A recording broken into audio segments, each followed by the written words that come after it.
Nyonya Presiden ingin menemukan mata-mata di perusahaan untuk suaminya. Maka dia dengan sukarela menawarkan diri. Dia ingin pergi ke cabang perusahaan untuk magang secara anonim. Presiden tidak bisa menolak istrinya. Akhirnya, dia setuju dengan penuh kasih sayang. Gadis itu sangat senang. Namun, Presiden khawatir dia akan diintimidasi di cabang perusahaan. Dia meminta asistennya untuk memastikan dia diperlakukan dengan baik di cabang perusahaan. Asisten sibuk menyetujuinya.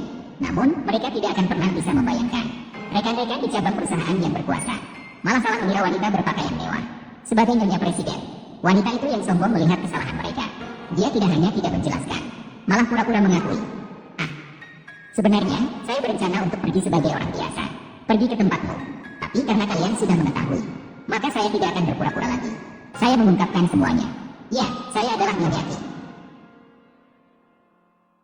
Gadis di sampingnya langsung menggelengkan kepala.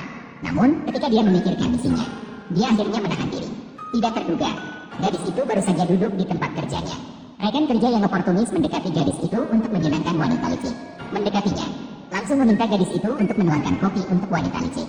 Gadis itu menolak tanpa berpikir, apakah dia tidak bisa melakukannya sendiri. Ternyata rekan kerja itu berkata, gadis itu bisa menuangkan kopi untuk istri direktur. Itu adalah keberuntungannya. Bahkan dengan nada sinis, meminta gadis itu untuk tidak mengganggu solidaritas perusahaan. Gadis itu hampir meledak. Tiba-tiba teringat perjanjian yang dia buat dengan suaminya. Tuan suami, silakan berikan instruksi. Apa yang harus saya cari dalam penyamaran ini? Aku meragukan itu. Kemungkinan ada pengkhianat di cabang tersebut. Kamu pergi membantu suamiku. Tangkaplah mata-mata itu. Baik, pastikan tugas selesai. Untuk rencana suaminya, gadis itu memutuskan untuk menahan diri. Lalu pergi menuangkan kopi. Diletakkan di meja gadis licik itu. Gadis itu sedang hendak pergi. Namun gadis licik itu mengambil kopi, menuangkan ke tasnya sendiri.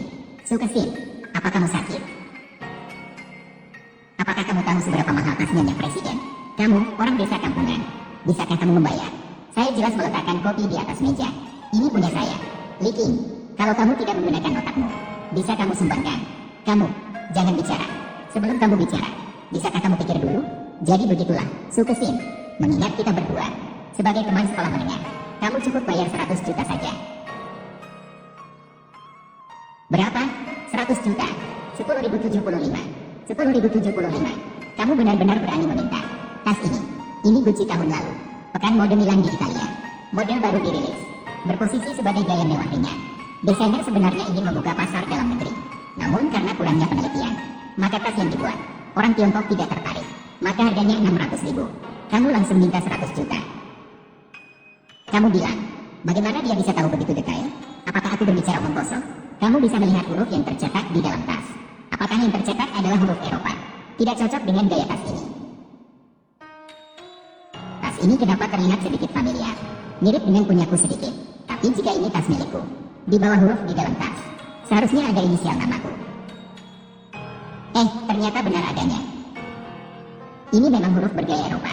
Tidak sesuai dengan gaya keseluruhan tas ini. Sedikit tidak cocok. Tapi, jing-jing. Mengapa huruf ini adalah SKX? Mengapa bukan FJN? Mendengar rekan kerja berkata begitu, gadis itu mulai merasa bingung. 3 huruf pertama ini adalah singkatan namanya sendiri, menunjukkan bahwa tas ini adalah miliknya. Tapi bagaimana bisa berada di tangan wanita licik itu? Gadis itu teringat pada hari itu.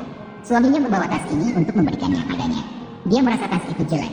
Suaminya langsung membuang tas itu ke tempat sampah.